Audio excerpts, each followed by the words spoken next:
We're traveling the world with our dogs. We have so much to tell you. Good morning from England. If you've seen our channel before, you're probably wondering how we got to the UK and where are our dogs.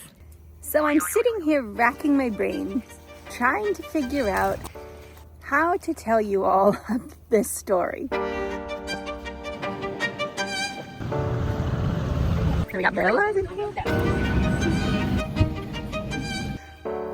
Where we are right now, how we got here,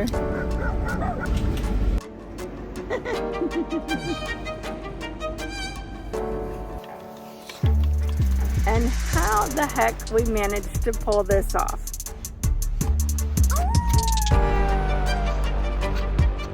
To this day, I think it'll go down as one of the most stressful months of our lives.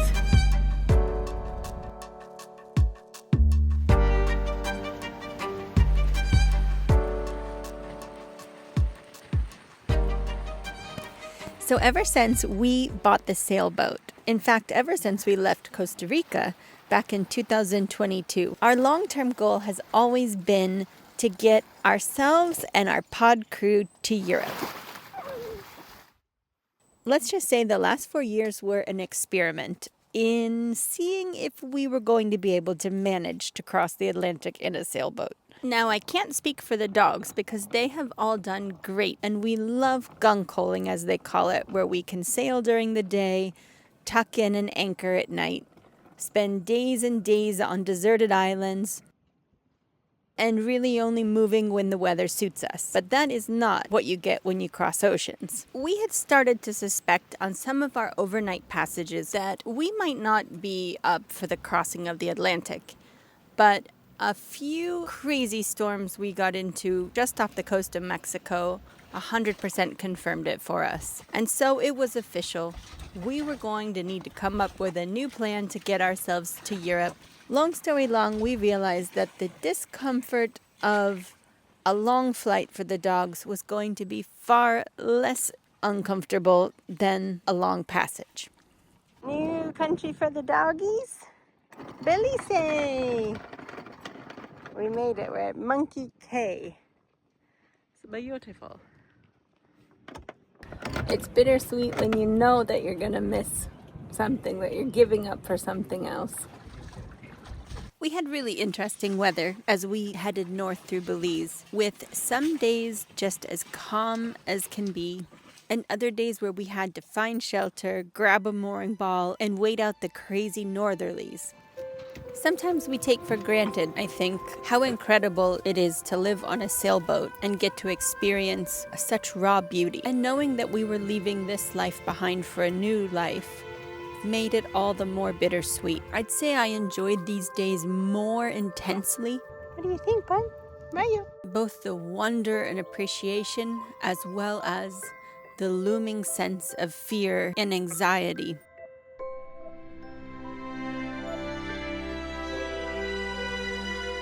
The closer we got to Mexico, the more I started to worry about the upcoming flight across the Atlantic.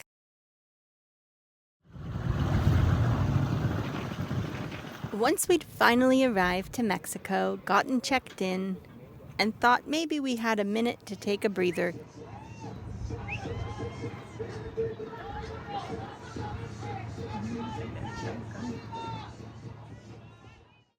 the reality hit us that we need to get all the paperwork for the dogs in order, get our tickets. I had to order new kennels for everybody, basically dip way down into our life savings. Getting the paperwork ready for the 7 dogs was an enormous task for the veterinarian. So I didn't sleep at all last night. Should we just cancel this whole thing? Should we just stay here? What are we doing? I hope we're doing the right thing. Looking back at this footage now from the other side of this journey, all I can say is I just had so much stress and sleepless nights worrying about the dogs under the plane, worrying that one of several hundred pieces of paper we had documenting all the dogs' vaccinations and everything was going to be, one of the microchip numbers was going to be off or something. And I'll just summarize this part of the adventure by saying that I was at my wit's end Pearl and I jumped on the ferry to go over to Cancun to pick up my parents,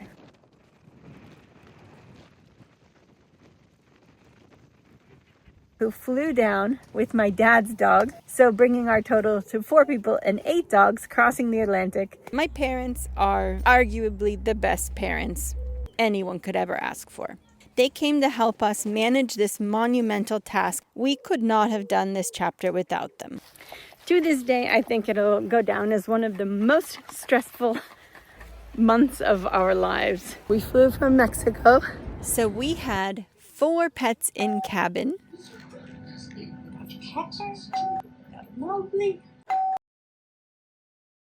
We got Ellie. And 4 down in the pet area in the cargo.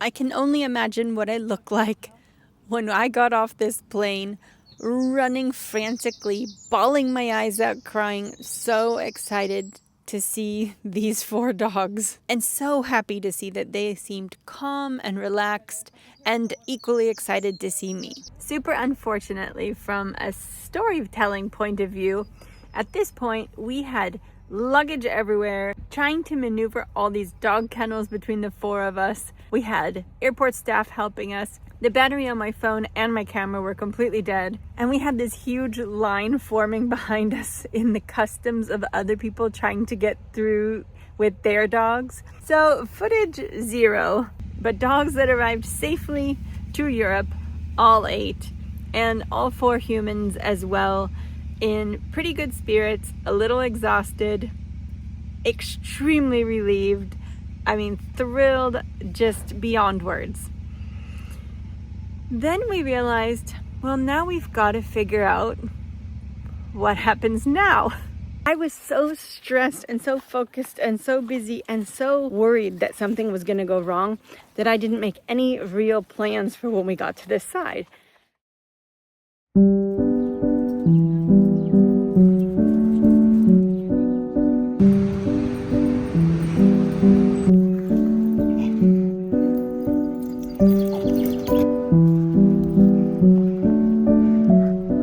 Here in Avila, Spain right now. I lost my voice. With all 7 of our dogs. So this is the wall of Avila, one of the best preserved ancient medieval walls. And we all made it healthy and happy. And now we are exploring Europe.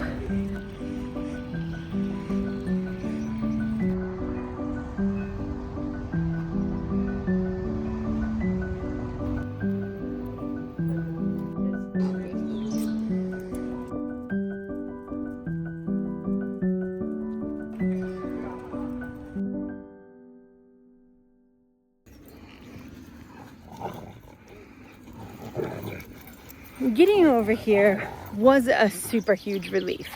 We rented this really great camper van. We drove through Spain, up to France. Waiting to go for a walk, huh, guys? There's Tommy. Having some sunshine. Gummy, you look hot, bud. Why are you sitting in the sun? Getting your vitamins? There are those cuties. There's this great area here that I believe is the municipal, like, cattle auction place. And it has this gate that connects to the caravan park. And we've just been letting the dogs run around here all morning, and it's been so nice. And we have a view of the wall the whole time. Hi, Bailey. There's my little beach dog in Avila, Spain. Hi, beach doggies. It's amazing to be in Europe and have my dogs with me. It was stressful and difficult and long journey, but definitely worth it now that we're all here. So we got this little corner spot.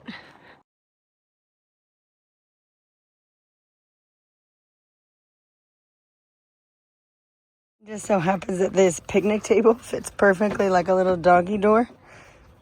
And we got Ryo in the kennel for the trip when we're driving.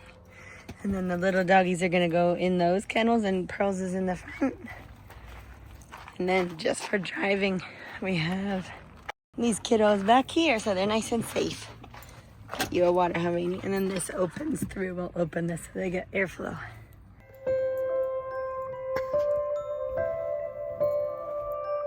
There's Bogey.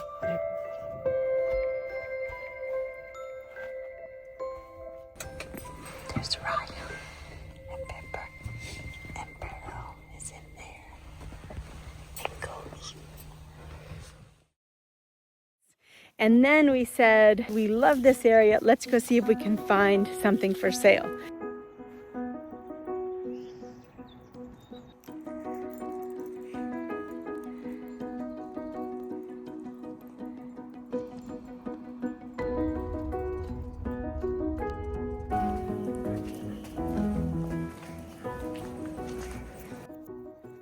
It's a little chilly this morning. Not bad at all. And this morning we just went and Cairo and my dad got to do a little wine tasting.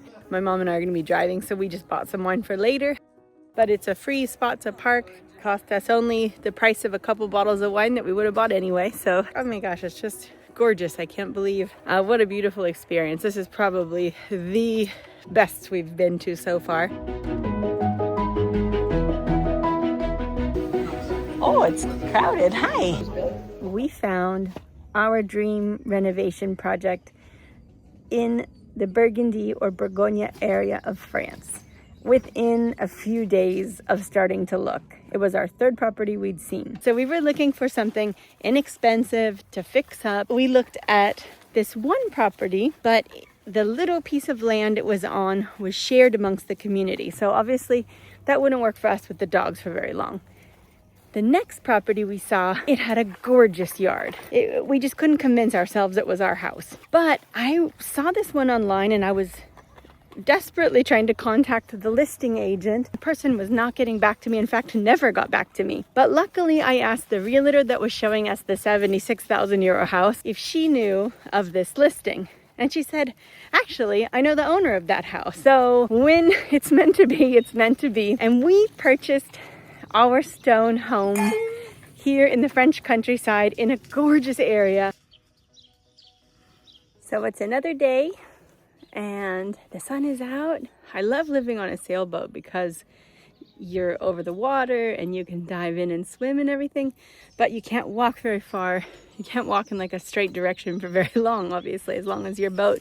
It's just so satisfying when we have all this space and we're pulling up raspberry branches, vines, getting our hands in the dirt and moving blocks and all this physical activity. It's just so satisfying. The last time we had any land where we could work on was 2022. So it's been 4 years and we're really enjoying it.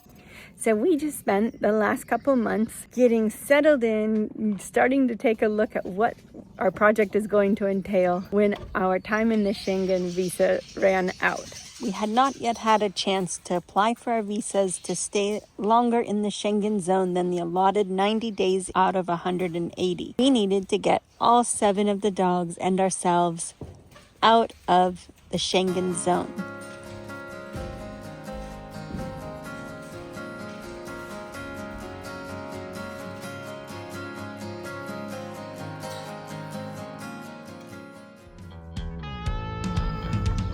The dogs actually got European passports before we did, but they limit you to 5 dogs per car if you're going to take either the ferry or the tunnel under the channel like we did. And so my wonderful mother came over to help us. We split up the dogs and split up all of our gear between 2 cars, boarded the train that goes through the tunnel under the English Channel.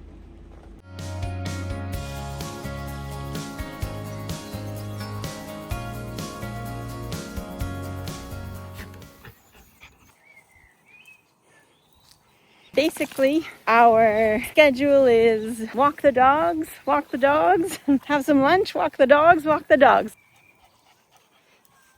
Next week, we look into maybe getting back on the water with the dogs and exploring some part of England, at least via the waterways. So if you're enjoying this, go ahead and hit the subscribe button. It is free and it does help channels, and we appreciate it a lot. Leave us a comment below if you have any questions. So hope you all are having a wonderful summer so far, and we look forward to seeing you next time. Big salty kisses from the pod crew.